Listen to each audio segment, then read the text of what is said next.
या बातमीचे प्रायोजक आहेत रिदान ज्वेलर्स। आमच्याकडे 24 कॅरेट, 22 कॅरेट, 20 कॅरेट आणि 18 कॅरेटचे सोन्याचे हॉलमार्कचे दागिने मिळतील।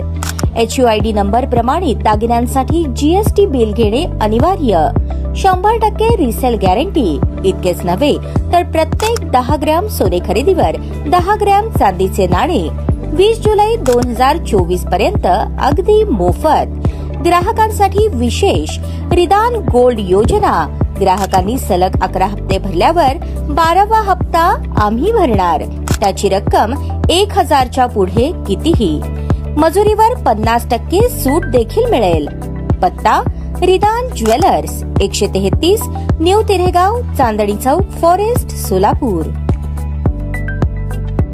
भारतीय जनता पक्षाकडून आगामी विधानसभा निवडणुकीच्या पार्श्वभूमीवर त्या मतदारसंघातील पदाधिकाऱ्यांकडून उमेदवार कोण असावा याची चाचपणी करण्यात येत आहे। सोलापूर जिल्ह्यातील अक्कलकोट आणि दक्षिण विधानसभा मतदारसंघासाठी मंगळवारी पदाधिकाऱ्यांचे गुप्त मतदान झाले। बुधवारी शासकीय विश्रामगृहावर भाजपचे निरीक्षक धर्मेंद्र खंडारे यांच्या उपस्थितीत शहरमध्ये या मतदारसंघासाठी पदाधिकाऱ्यांची गुप्त मतदान प्रक्रिया पार पडली। यावेळी शहराध्यक्ष नरेंद्र काळे, शहर मध्य संयोजक दत्तात्रय गणपा यांच्या ज्येष्ठ नेते पांडुरंग दिड्डी यांच्यासह माजी नगरसेवक, माजी महापौर, प्रमुख पदाधिकारी मोठ्या संख्येने उपस्थित होते। शहर मध्यमधील माजी नगरसेवक, भाजपचे शहर जिल्ह्याचे पदाधिकारी, मंडळ विभागाचे पदाधिकारी असे एकूण 115 मतदान होते। त्यापैकी सुमारे 90 पदाधिकाऱ्यांनी मतदान केल्याची माहिती मिळाली। शहर उत्तर मध्ये पद्मशाली समाजाचे सर्वाधिक पदाधिकारी असल्याने त्यांच्यातून माजी विरोधी पक्षनेते पांडुरंग दिड्डी यांच्यासह माळशिरसचे आमदार राम सातपुते, युवा नेते देवेंद्र कोठे यांना पदाधिकाऱ्यांनी पसंती दिल्याचे सांगण्यात आले। शहर मध्यसाठी श्रीनिवास संघा, अंबादास गोरंटला हे सुद्धा इच्छुक असून त्यांनाही काही पदाधिकाऱ्यांनी पसंती दिल्याचे ऐकण्यास मिळाले। लोकसभा निवडणुकीनंतर भारतीय जनता पार्टीला झालेल्या मतदानामुळे शहर मध्य हा मतदारसंघ भाजपला सुटण्यासाठी कार्यकर्ते प्रयत्न करत आहेत। पांडुरंग दिड्डी हे इच्छुक असून ते पक्षाचे एकनिष्ठ कार्यकर्ते आहेत। या मतदारसंघात पद्मशाली समाजाची मतदारसंख्या मोठी असल्याने अशा ज्येष्ठ कार्यकर्त्याला पक्षाने संधी द्यावी अशी ही मागणी होत आहे।